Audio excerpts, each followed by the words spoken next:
El tema en específico que abordo yo, voy a tratar de hilarlo, aunque voy a estar dando estos saltos, porque pues a mí me ha tocado también como la historia desde prácticamente el origen de Crecer y el origen de Constitución Legal, no el origen de ideas, pero esto nos ha llevado como a ver un progreso y un avance que poco a poco se ha ido convirtiendo en algo real y cada vez buscamos que sea más sistematizado sin institucionalizarnos, de tal manera que podamos ver las particularidades, como mencionábamos hace rato, y que eso nos permita a su vez entonces tener una mayor empatía, una mayor comprensión, pero también un trabajo y una intervención multidisciplinaria e interdisciplinaria.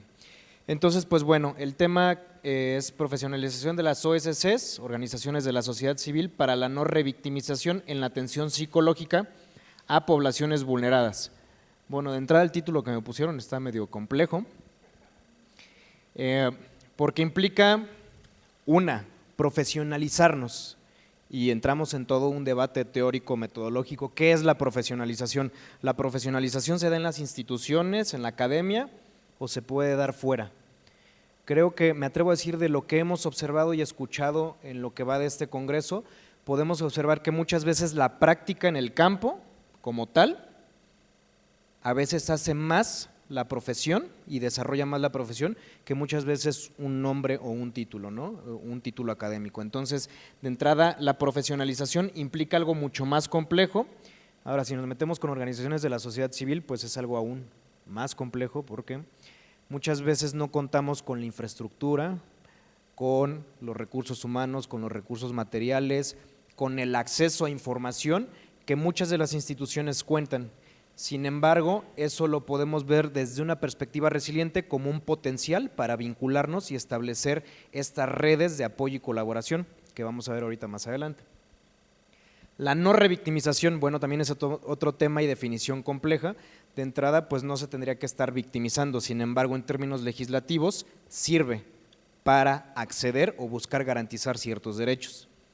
Y bueno, poblaciones vulneradas, que no es lo mismo que poblaciones vulnerables, también pensando en las potencialidades.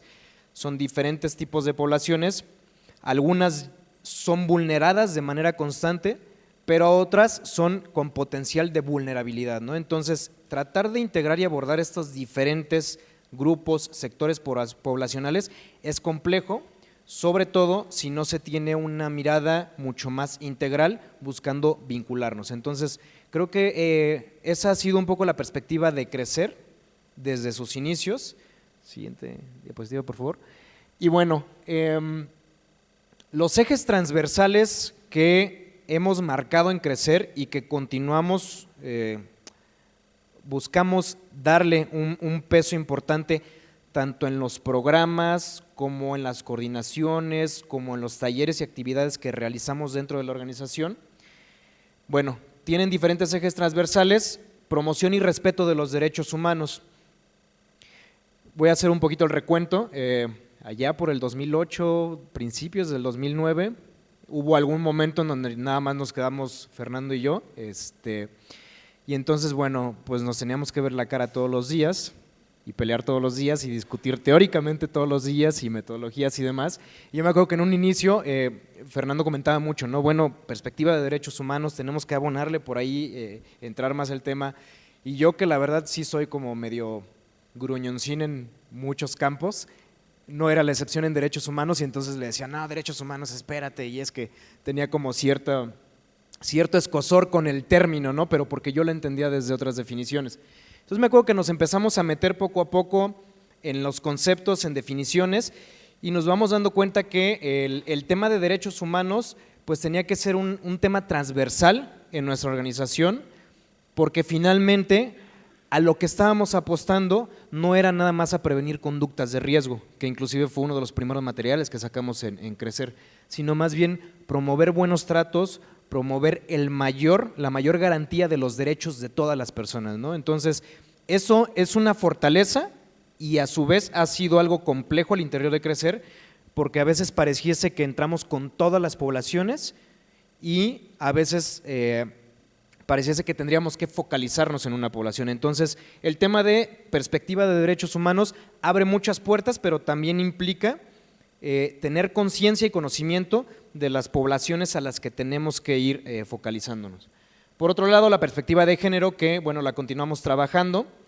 Esto nos ha dado una visión también mucho más amplia de cómo las políticas llevadas a las acciones tienen que estar atravesadas por esta línea de perspectiva de género, porque si no, entonces no entendemos desde una legislación que implica con, por ejemplo, la no revictimización o la igualdad sustancial, nos lleva a entender desde eso hasta la aplicación en el día a día, en las acciones y demás, y el reconocimiento de qué puede ser formas sutiles de violencia y cuáles no, micromachismos y no, porque esto nos permite en el campo revisar y desde lo teórico metodológico también modificar las acciones con las que estamos trabajando dependiendo de la población. Por otra parte, y pues como ya se dieron cuenta, la resiliencia, que también es un tema transversal, un eje transversal en todos nuestros programas y en nuestras coordinaciones, porque esto lo que nos permite, y lo vamos a ver un poquito más adelante, es a partir de esta metodología que nos ha aportado mucho Freddy, desde estos modelajes, sobre todo el CASIC, nos permite entender que cuando una mujer, por ejemplo, en situación de violencia, ha logrado salir de la situación de la violencia, restituir sus derechos y que el Estado, la sociedad y demás redes le apoyen para construir este empoderamiento, entonces a partir de ahí podemos empezar a trabajar poco a poco, bueno, de hecho desde antes ya lo hacemos, pero podemos ya ponerle nombre y apellido a estas habilidades resilientes que le van a permitir en algún momento trascender. En este momento a lo mejor está saliendo de la situación de violencia y a partir de ciertos momentos en que se empodera de sus derechos, tanto ella como las instituciones que le cobijan y que están alrededor, le van a permitir a la mujer en situación de violencia, que estuvo en algún momento en situación de violencia, poder buscar ese sentido de trascendencia. Y ahí es donde lo anclamos con esta perspectiva de resiliencia desde las diferentes metodologías y acciones que ya se han comentado también en las diferentes ponencias.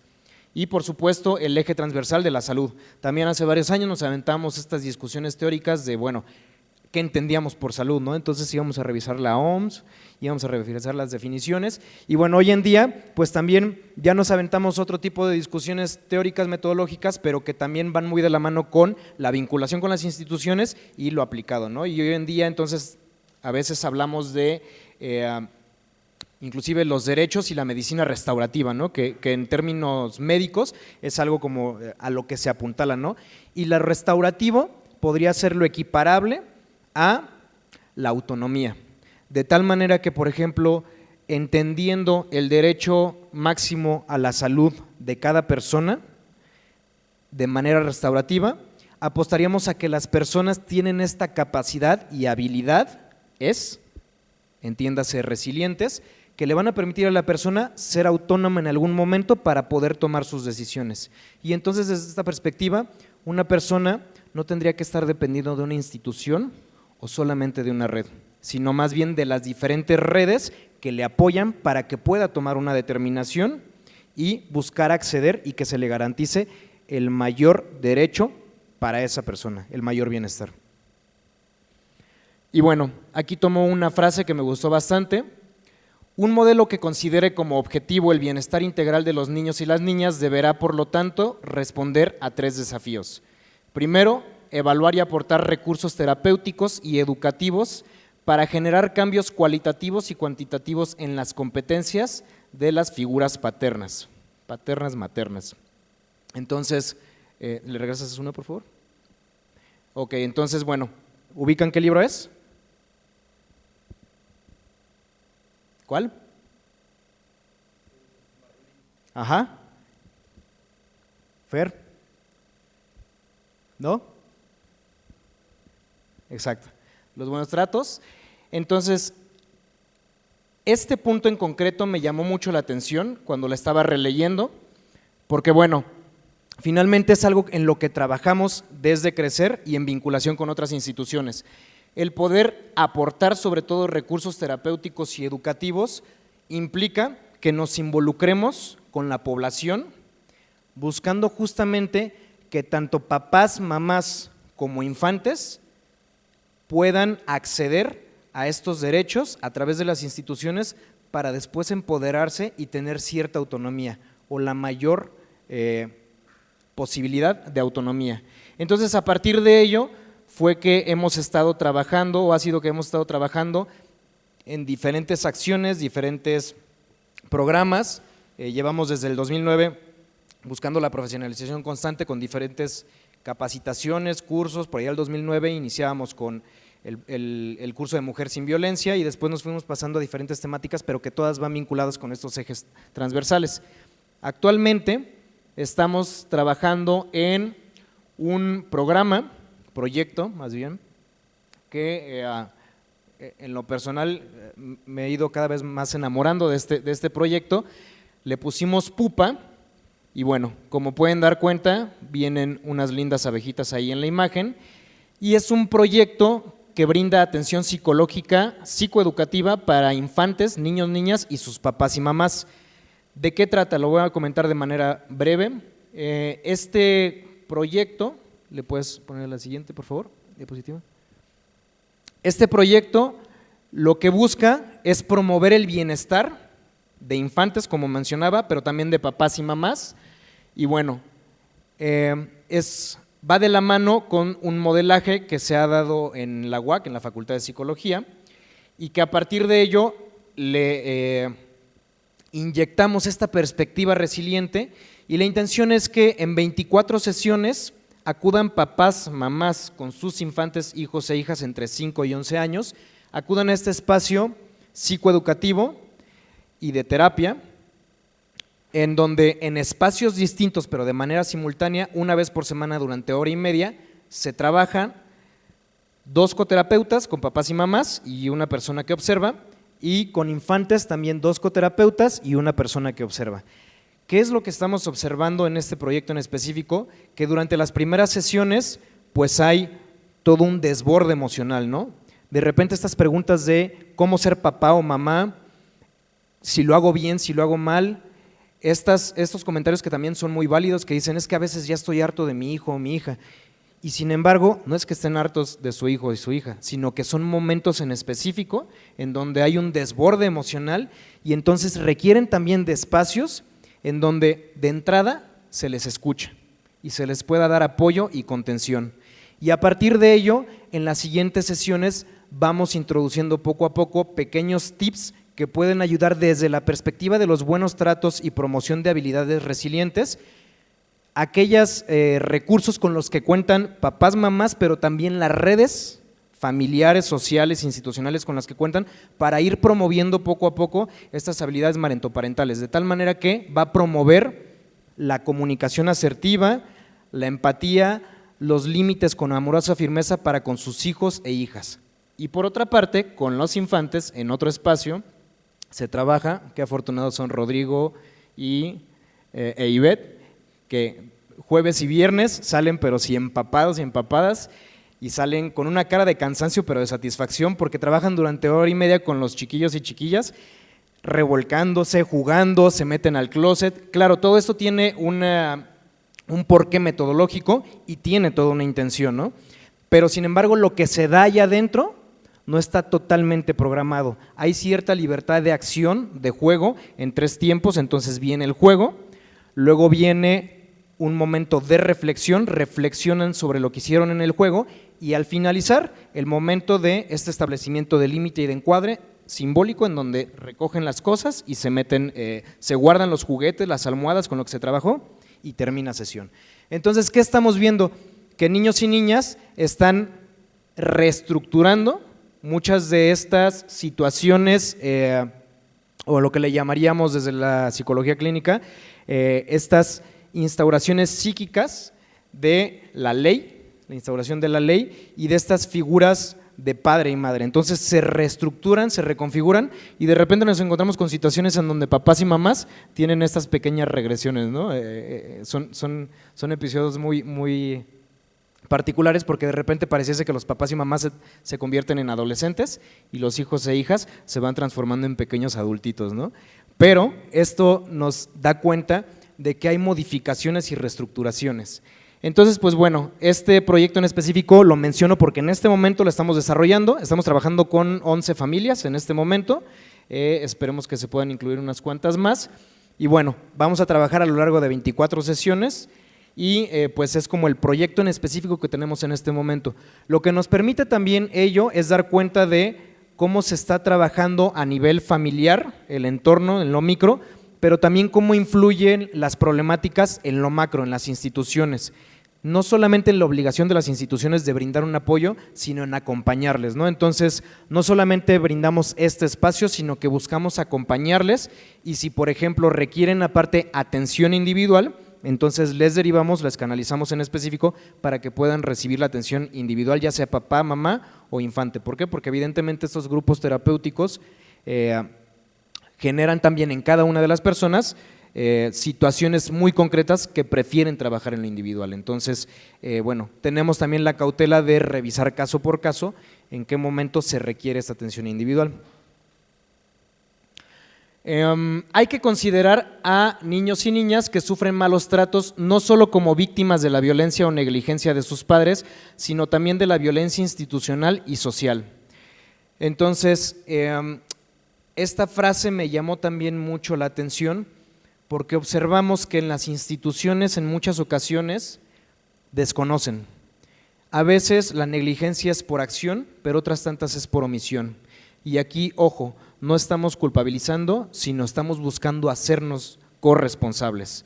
Tanto las organizaciones civiles como las instituciones gubernamentales tenemos la obligación de estarnos actualizando constantemente en materias legislativas, pero también en metodologías y estar revisando de manera constante qué tanto están funcionando, aplican o no.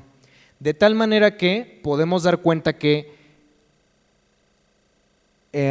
aquellas acciones o omisiones que haga una institución repercuten de manera directa o indirecta a una familia y por lo tanto un infante. Entonces, si buscamos vincularnos con las instituciones gubernamentales, no podemos nada más señalar y decir están haciendo mal su trabajo, porque de entrada muchas instituciones hacen mucho más de lo que deberían y eso es digno de aplaudir y de reconocer. Sino lo que hacemos es decir, oigan institución, hay esta adecuación legislativa, está ocurriendo esto, estamos revisando estas metodologías que en otros espacios están funcionando, ¿cómo podemos aplicarlas? ¿Cómo nos apoyamos? ¿Cómo les apoyamos? En vez de tratar de desvincularnos de las instituciones gubernamentales, lo que estamos buscando es tratar de tener puntos de encuentro. Les doy un ejemplo muy concreto. En el programa de Mujer Sin Violencia que tenemos, gracias al convenio de colaboración que tenemos desde el 2012, hemos estado acercándonos con esta institución, bueno, con esta instancia que depende de la Procuraduría y a partir de ello hemos creado un formato de atención a mujeres en situación de violencia que ya fue revisado por el Centro de Justicia para Mujeres justamente en esta intención de no revictimizar, de tal manera que si nos llega una mujer en situación de violencia, buscamos desde una perspectiva de género y no revictimizante, llenar la mayor cantidad de datos posibles que le sirvan a la institución, a la instancia gubernamental, para que no tenga que volver a preguntar muchos de esos datos. Entonces ya está aprobado y eso nos permite tener una vinculación y un seguimiento mucho más continuo que nos va a llevar a poder dar entonces la sistematización adecuada y el seguimiento después de que acuda a la institución, ¿no? La referencia y la contrarreferencia que ya se había mencionado. Entonces, pues bueno, esta parte de los buenos o los malos tratos nos implican no solamente a quienes trabajamos en las instituciones gubernamentales, sino quienes trabajamos también en las ONGs y que a partir de ello buscar la vinculación con cada una de ellas. Esto nos ha llevado tiempo, nos ha llevado esfuerzo, sin embargo consideramos que desde nuestra perspectiva de Crecer por un Desarrollo Integral es importante vincularnos con los distintos actores y con las instituciones. Y bueno, les presento de manera muy breve el formato de primer contacto que tenemos. Este formato le estuvimos haciendo varios ajustes, adecuaciones, Probablemente más adelante les hagamos algunas otras adecuaciones, buscamos esta flexibilidad, ¿no? Como bien decía el licenciado Freddy, siempre y cuando se cumplan los objetivos o se busquen los objetivos, podemos tener flexibilidad en muchas otras cosas, campos y áreas, incluyendo los formatos.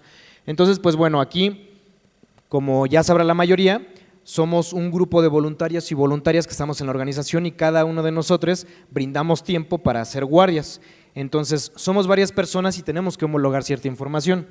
Cuando recibimos una llamada, generalmente tenemos quién va a atender ese caso. En caso de ser solicitud de atención psicológica, eso se llena hasta el último cuando ya se deriva. ¿Quién solicita la atención? Nombre, fecha y hora de solicitud, el teléfono, la hora, la vía de contacto, que generalmente es vía telefónica, sin embargo no es la única, el sexo, la edad, cómo se enteró de los servicios que brindamos, porque tenemos diferentes formas de contacto. La preferencia de atención, esto nos preguntaban a veces como ¿por qué no? Bueno, pues sabemos que esta parte de la empatía, del rapport, tiene que ver a veces con un hombre o con una mujer. Inclusive desde esta perspectiva de no revictimización, si una mujer pasó por una situación de violencia, pues entonces muy probablemente prefiere atención de una mujer. Entonces, bueno, de entrada siempre lo preguntamos, ¿no? Sin embargo, pues hay muchas ocasiones en donde les es indiferente, pero bueno, por lo menos ya tenemos esta información y permitimos que la persona también pueda decidir. Que, por cierto, abro el paréntesis, tenemos una base de datos como de 110 terapeutas que han estado en algún momento en Crecer, participando, atendiendo, y bueno, de esa base de datos de 110 terapeutas, más o menos como 95 son mujeres. Habemos pocos hombres, entonces por ahí si alguien levanta la mano de los hombres para decir yo quiero entrarle, yo quiero participar por allá, atender, pues también tenemos los espacios, sobre todo porque de repente nos ha rebasado las solicitudes de atención, aunque no lo crean, ha habido también muchos otros casos de mujeres en específico que solicitan la atención de hombres y de repente no nos damos abasto quienes estamos ahí brindando la atención. Entonces, el monto de beca, eso es importante porque también llegamos a ofertar algunas becas de descuento. Uno de los lemas que tenemos en Crecer es que el costo no sea una limitante para poderte atender. Si en ese momento no tiene dinero o cuenta con pocos recursos o inclusive, por ejemplo, una mujer en situación de violencia que tuvo que salir del hogar, de la casa, del domicilio y no trae cuestiones económicas, situaciones económicas, pues lo que hacemos es brindar esta beca y muchas veces lo que hacemos es algo simbólico, algo simbólico en el sentido de no pago con dinero porque a lo mejor no lo tengo en este momento, pero aquí está mi aportación, aquí está mi costo, ¿no? Porque ambas partes ponemos un costo y lo depositamos ahí en esa intervención de atención. Los días disponibles, las horas disponibles y quién recibe la llamada. Esto nos permite también de manera mucho más eficiente saber en qué horarios puede ser atendida la persona. El motivo de la llamada, como ya han visto, tenemos diferentes servicios en Crecer, entonces lo dividimos, atención psicológica, mujer sin violencia, si hay algún curso, si tiene que ver algo con brindar material, si por ejemplo hay requieren información de alguna institución en específico, por ejemplo para la vinculación, entonces bueno, le anotamos ahí. Y por último el resumen de solicitud y contexto. Esto con la intención de que cuando se derive el caso tengamos la mayor cantidad de información sin tampoco estar exponiendo a la persona. De hecho tenemos un pequeño protocolo, hablando de protocolos, cuando derivamos un caso, cuando derivo un caso, pongo toda la información, excepto nombres y teléfonos de contacto. Hasta que alguien decide tomar el caso, brindo esa información. ¿Por qué? Porque justamente estamos tratando de no revictimizar. Y eso ocurre a veces en otros espacios, en otras instituciones, que de repente sale el nombre de, y entonces se está paseando el nombre, ya se sabe todo el caso, ya hasta saben quién es la persona y todavía ni se le empieza a atender, ¿no? Lo que buscamos también acá es justamente no revictimizar y que los datos confidenciales solamente les sean entregados a la persona que va a atender el caso de manera directa. Y bueno, con este tema del interés superior de la infancia y el interés superior de la víctima, lo que buscamos también es justamente promover la no revictimización, pero también el mayor derecho a la mayor cantidad de personas posibles. El principio de interés superior del niño o niña, entendido como un conjunto de acciones y procesos tendientes a garantizar un desarrollo integral y una vida digna, así como las condiciones materiales y afectivas que les permitan vivir plenamente y alcanzar el máximo de bienestar posible. Para quienes no sepan, formamos parte de la REDIM, la Red por los Derechos de la Infancia en México, que cuenta con más de 70 organizaciones a nivel nacional y justamente se promueven los derechos de la infancia, ¿no? El acceso a sus derechos y el respeto. Entonces, bueno, a partir de ello estamos vinculándonos. Si se dan cuenta, en el primer bloque que estaba compartiendo con ustedes mi compañera Daniela, en el programa de Creciendo Saludables, se trabaja mucho desde este enfoque. Entonces, lo que estamos haciendo también para profesionalizarnos es constantemente revisar desde las otras organizaciones, las diferentes metodologías, las legislaciones, qué implicaciones tenemos también en el campo terapéutico y qué repercusiones puede haber al hacer o a no hacer alguna acción o perder de vista cuál es el objetivo terapéutico. Entonces es importante por eso vincularnos entre las diferentes coordinaciones y áreas para no revictimizar tampoco a las infancias. Y bueno, algunas de las herramientas que hemos estado trabajando, digo, esto lo he comentado de manera muy rápida, pero nos ha llevado varios años, sobre todo porque ha sido un trabajo arduo, pesado, pero le hemos dado la constancia y eso nos ha permitido ir creando los formatos que por supuesto se pueden mejorar y de hecho por eso abrimos estos espacios, para vincularnos e ir mejorando los servicios que brindamos desde los diferentes ámbitos y trincheras. Entonces, algunas de las herramientas con las que contamos son formatos y solicitudes de atención de primer contacto, ya les mostré uno de ellos, no agregué el de atención a mujeres en situación de violencia por cuestiones de tiempo y demás. Otro es los modelos de intervención, que ya comentaba el licenciado Freddy, desde el modelaje CACIC para hacer intervención en crisis y primeros auxilios psicológicos, y metodologías psicoeducativas desde una perspectiva resiliente, como les comentaba hace un momento, con este proyecto que se llama PUPA, en donde, bueno, no solamente hacemos un espacio psicoterapéutico, sino además también brindamos herramientas, o más bien ayudamos a que se fortalezcan esas herramientas que papás y mamás ya tienen y estas habilidades. La vinculación interinstitucional para referencia y contrarreferencia. Muchas de las vinculaciones que hemos tenido con instituciones han sido así, en cortito. Primero con alguien que trabaja dentro de una institución y entonces empezamos poco a poco a mantener la comunicación, buscamos espacios de encuentro, talleres, capacitaciones y poco a poco entonces esa red se va fortaleciendo porque esa persona dentro de la institución empieza también a promover lo que estamos haciendo de la organización y a su vez nosotros promovemos la vinculación con la institución, de tal manera que ahora contamos con una vinculación de diferentes instituciones que ya las comentó mi compañera Daniela y esto nos permite a su vez entonces estar fortaleciendo esos lazos y esa referencia y contrarreferencia. Se me había pasado decirles el dato, más o menos al día de hoy, desde enero, desde que inició el año, más o menos tenemos unas 280 solicitudes de atención.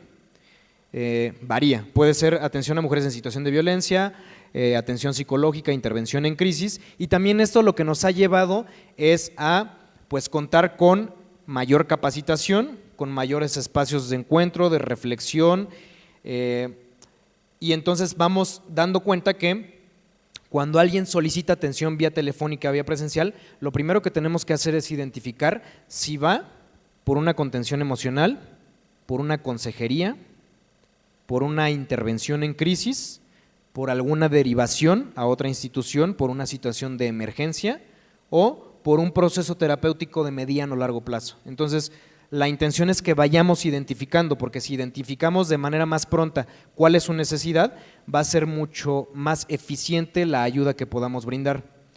Por ahí decimos también, no es que lo sepamos todos, sino que tenemos los teléfonos de quienes saben todo eso, ¿no? Y eso es muy importante porque desde la perspectiva resiliente lo que hace es generar los vínculos necesarios para saber quién sí hace y cómo lo hace.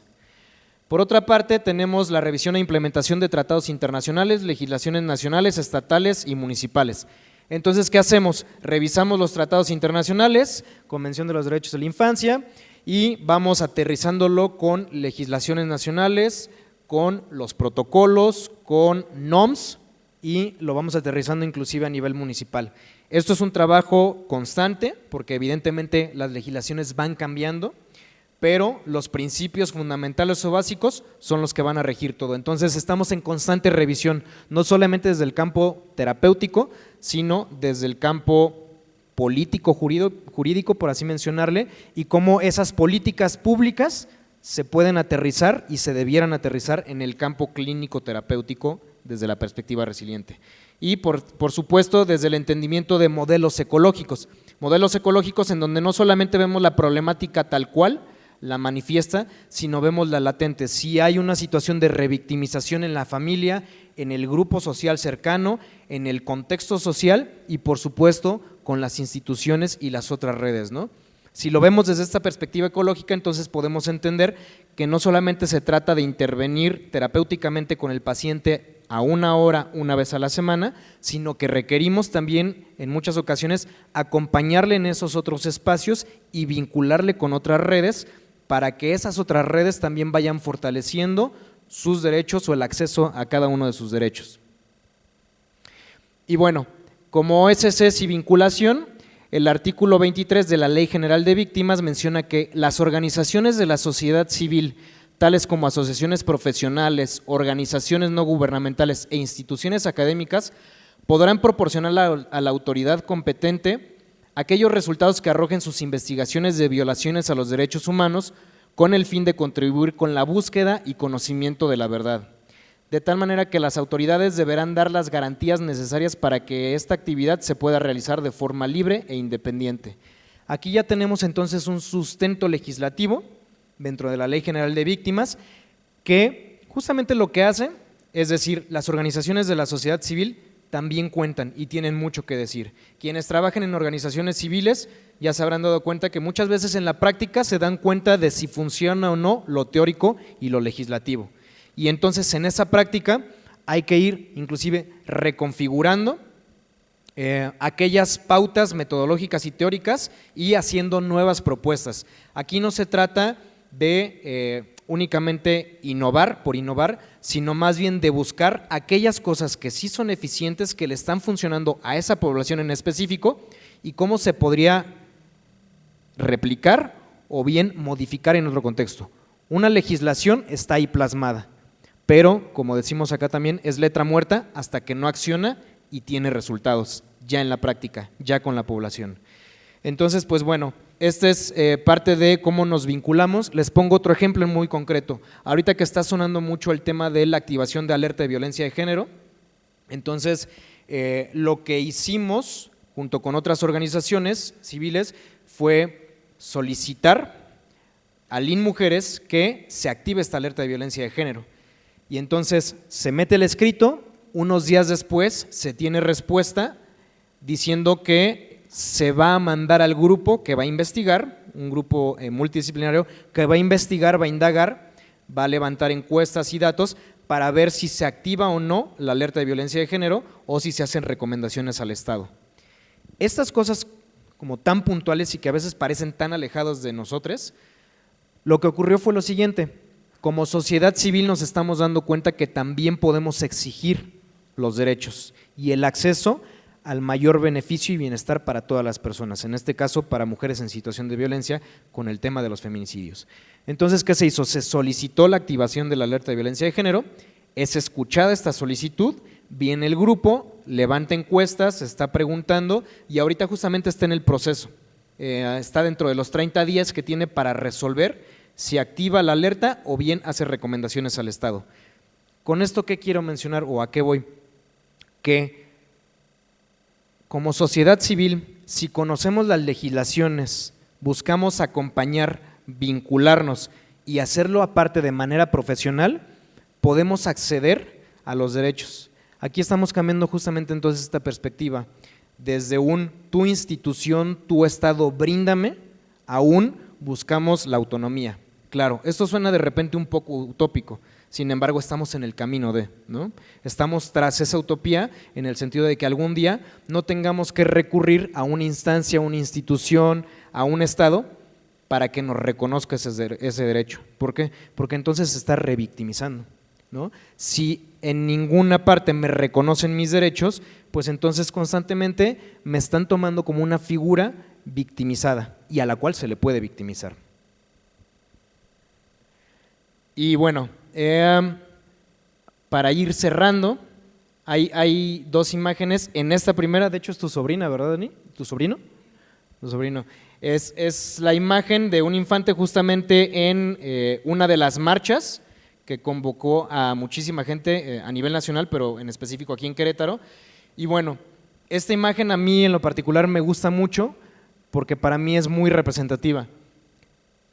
La gente alrededor puede buscar garantizarle su mayor bienestar, su mayor acceso a los derechos y demás, pero finalmente tenemos que escuchar también las voces de los infantes, de los y las infantes, y por eso estamos promoviendo y buscando estos espacios de encuentro, y la intención es que en muy poco tiempo podamos también traer a los infantes, los y las infantes, para que hablen y nos cuenten qué es lo que necesitan, cuáles son sus requerimientos, ¿no? Entonces, como organizaciones de la sociedad civil, buscamos profesionalizarnos desde los diferentes ámbitos, escuchar las distintas voces de los distintos espacios nos permite tener una visión mucho más amplia de qué es lo que requerimos en conjunto como sociedad y en grupos específicos.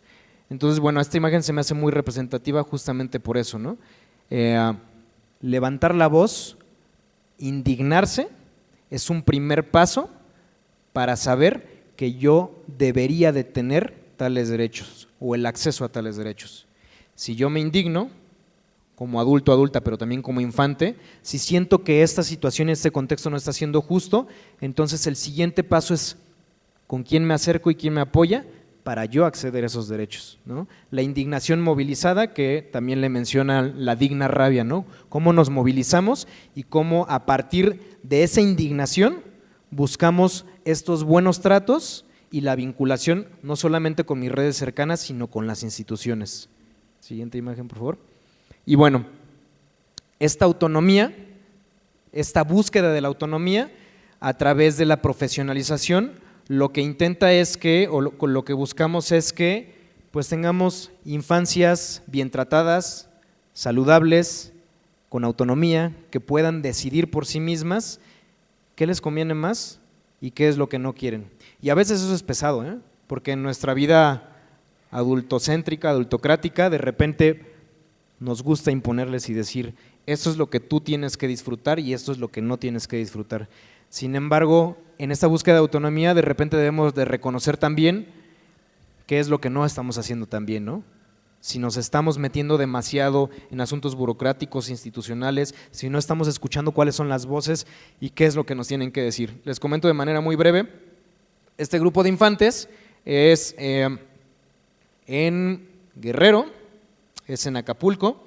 Me encontraba yo tomando fotos en la playa y de repente veo un grupo de niños jugando fútbol ahí en la arena, les empiezo a tomar fotos, pero como a los 2 o 3 minutos me doy cuenta que estos niños y niñas estaban jugando de una manera muy distinta a fútbol, no estaban compitiendo para ver quién era mejor, sino más bien estaban colaborando. Y entonces inmediatamente me llamó la atención, sigo tomando fotografías hasta que me acerco con el niño que estaba en la portería y le pregunto, oye, ¿ustedes de dónde son? Ah, de aquí. ¿De dónde? ¿De aquí, de la playa? Sí. ¿Y con quién vienen? Mi idea. ¿Dónde están sus papás? Y entonces agarra el niño y dice, nuestros papás están por allá. Y sí, efectivamente, veo a un chico y a una chica por allá sentados y le digo, ¿y algunos de ellos son tus hermanos, son tus amigos? Dice, no, todos son mis hermanos. Y le digo, ¿quiénes todos? Todos, pero así, de la forma más natural. Entonces me quito el lente de la cámara y no me había dado cuenta yo que no solamente los niños que estaban jugando fútbol, que eran como 20, sino toda una bola de infantes que estaban en la playa, metidos en el mar, surfeando inclusive, bueno, con sus, ¿cómo se llaman estas tablitas chiquitas? No me acuerdo cómo se llaman, pero estaban ahí enseñándole a unos peques de 2 o 3 años. Entonces hasta ese momento me doy cuenta que era un grupo como de 100 infantes de una asociación civil que se llama MAR. Y entonces resulta que es una casa, hogar, pero imagínense en la playa. Y entonces cada niño y niña es autosustentable de manera tal que todas las mañanas se levantan, tienden su cama, se preparan su desayuno, se van a la escuela, en la tarde tienen actividades extracurriculares, estar en el mar jugando fútbol, ya quisiéramos esas materias extracurriculares, y entonces por la tarde-noche hacen tareas, igual se preparan de cenar, hacen limpieza de todas las instalaciones y se van a dormir. Y fines de semana se los llevan a otras playas, los llevan a pasear con caballos. Total que esos niños y niñas se me hizo de lo más autosustentable, de lo más autónomo, y quienes son el papá y la mamá estaban en realidad solamente conviviendo con los infantes. Los adolescentes eran quienes se les acercaban más, platicaban con el papá y la mamá, y me resultó pues muy curioso que la figura paterna y materna en realidad ahí estaba como diluida, y más bien eran los infantes quienes se apoyaban. Los de 4 o 5 años eran quienes les estaban enseñando a surfear y a nadar a los de 2 o 3 años. ¿Qué pasaría si uno de nosotros lleva a nuestros hijos a la playa y le dice, aquí estás, aprenda a nadar? Pues evidentemente no, ¿verdad? Sin embargo, ahí los infantes se iban acompañando y ellos mismos son quienes se van educando. Y de verdad, yo no he observado otro grupo de infantes que tenga ese nivel de cooperación como ellos y ellas. Entonces, pues bueno, esto era como un pequeño comentario nada más al margen, porque finalmente dentro de crecer seguimos con esta idea y esta ilusión, que ojalá y algún día se pueda haber hecho realidad o consolidada. El ver a las infancias y a las personas y grupos vulnerados y vulnerables accediendo a sus derechos y que no se les revictimice es una tarea muy compleja, porque implica ver desde un sistema ecológico cuál es la involucración, el involucramiento de cada uno de nosotros, pero también del sistema del que formamos parte. Entonces, pues bueno, el camino es largo, falta mucho por hacer, nos faltan más vínculos institucionales, fortalecer estas redes de apoyo, pero bueno, finalmente aquí estamos sumando y la intención es que cada uno de nosotros vayamos haciéndolo desde las diferentes redes e instituciones en las que participamos y colaboramos. Piensen por un instante en qué redes o de quiénes se han apoyado en algún momento, cuando no saben qué hacer o con quién recurrir para derivar a alguien o inclusive para acudir nosotros mismos y mismas, con qué personas y actores y actrices claves contamos. Eso es lo que hicimos en un inicio y continuamos haciendo ahora, porque la institución se apoya justamente, las instituciones se apoyan justamente desde esas redes y espacios. Y pues bueno, de mi parte es todo, les agradezco muchísimo y pues continuamos con la jornada. Gracias.